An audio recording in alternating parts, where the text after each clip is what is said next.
അപ്പോൾ നമ്മുടെ ഒരു XUV 500 ഇവിടെ ഒരെണ്ണം കംപ്ലീറ്റ് ആയിട്ടുണ്ട്. വണ്ടി ഫുൾ പെയിൻറ്റിംഗ് ഉള്ള രീതിയിൽ നമ്മുടെ ഗാരേജിലേക്ക് വന്നതാണ്. വണ്ടി ഫുൾ പെയിൻറ്റിങ് മാത്രം ചെയ്തിട്ടുള്ള ഒരു പാർട്സും റീപ്ലേസ് ചെയ്തിട്ടില്ല. ഇതിൽ അലോയ് വീൽ പെയിൻറ്റിങ് ചെയ്തിട്ടുണ്ട്. അതുപോലെ തന്നെ വണ്ടി ഫുള്ളായിട്ട് പെയിൻറ്റിങ് ചെയ്തിട്ടുണ്ട്. ഡെൻറ്റിങ് കാര്യങ്ങളും റസ്റ്റ് ഇഷ്യൂസും കാര്യങ്ങളൊക്കെ ഉണ്ടായിരുന്നു. ഞാനൊരു വണ്ടിയുടെ വീഡിയോയിൽ നിങ്ങളോട് പറഞ്ഞിട്ടുണ്ടായിരുന്നു XUV കാര്യങ്ങളൊക്കെ നിങ്ങളുടെ കയ്യിലുണ്ടെങ്കിൽ നിങ്ങളതിൻ്റെ റെസ്റ്റിൻ്റെ ഇഷ്യൂസും കാര്യങ്ങളൊക്കെ എന്തെങ്കിലും ഉണ്ടോ എന്ന് ചെക്ക് ചെയ്തേക്കാം. ഈ ഒരു കസ്റ്റമർ ഈ ഒരു ടൈമിൽ കൊണ്ടുവന്ന് വളരെയധികം ഉപകാരപ്രദമായി. കാരണം എന്ന് വെച്ചിട്ടുണ്ടെങ്കിൽ കുറച്ചാളുകൂടി കഴിഞ്ഞിട്ടുണ്ടെങ്കിൽ പ്ലാറ്റ്ഫോം അതേപോലെ തന്നെ സൈഡ് ഡോർ വശങ്ങളൊക്കെ റെസ്റ്റ് ഇഷ്യൂസ് പടർന്നേനെ. പക്ഷേ ഇപ്പോൾ വർക്കും കാര്യങ്ങളൊക്കെ കംപ്ലീറ്റ് ചെയ്തപ്പോൾ അതിനുള്ള ട്രീറ്റ്മെൻറ്റും കാര്യങ്ങളൊക്കെ ചെയ്തപ്പോൾ വേറെ ഇഷ്യൂസും കാര്യങ്ങളൊന്നുമില്ല. വണ്ടി പക്കയായിട്ട് ഫുൾ പെയിൻറ്റിങ് ചെയ്തിട്ട് ഇവിടെ കംപ്ലീറ്റ് ആയിട്ടുണ്ട്. അലോയിലും കാര്യങ്ങളൊക്കെ പെയിൻറ്റിങ് കാര്യങ്ങളൊക്കെ ചെയ്തിട്ടുണ്ട് കേട്ടോ. ദേ വണ്ടി ഇതിന് ചേഞ്ച് ഇപ്പോൾ ഹെഡ്ലൈറ്റും കാര്യങ്ങളൊക്കെ ചേഞ്ച് ചെയ്ത് ഒന്നുകൂടി ലുക്കും കാര്യങ്ങളൊക്കെ വന്നേനെ. ഹെഡ്ലൈറ്റും കാര്യങ്ങളൊന്നും ചേഞ്ച് ചെയ്തിട്ടില്ല. അലോയ് വീല് നമ്മളുടേതായ രീതിയിലൊരു ഗ്രേ കളർ അടിച്ചിട്ടുണ്ട്, കാലിബർ റെഡ് അടിച്ചിട്ടുണ്ട്. അടിച്ചിരിക്കുന്ന ഒരു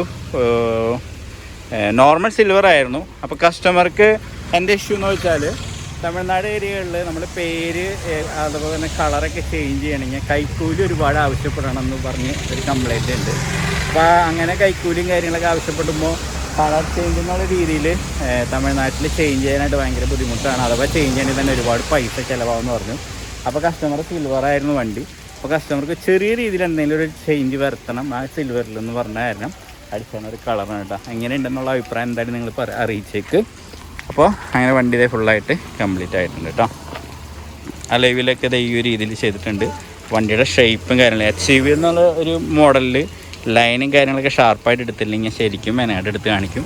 അതുകൊണ്ട് തന്നെ എല്ലാ ലൈനും കാര്യങ്ങളൊക്കെ ഷാർപ്പായിട്ട് എടുത്ത് വണ്ടി ഇതേ കംപ്ലീറ്റ് ആയി. ഫ്ലാപ്പും ഫെദർ സ്ട്രിപ്പും കസ്റ്റമർ സെറ്റ് ചെയ്യാന്ന് പറഞ്ഞാൽ ആളുടെ ഒരു ഗ്യാരേജ് ഉണ്ടെന്ന് പറയുന്നുണ്ട്.